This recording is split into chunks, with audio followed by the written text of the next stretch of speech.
far as it is known, this is the only Civil War monument honoring both armies.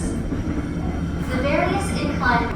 You are now riding in what is now known as Incline Number 2. A local man, John T. Grass, envisioned an incline and Lunar Lake Railway Company. With the help of picks, shovels, dynamite, and about 1,000 workers, the first cars began traveling up and down. 5 years of operation, over 4 million passenger trips have been taken on the railway. The Incline is a National Historic Site and a national... We are now going up the steepest part of the incline.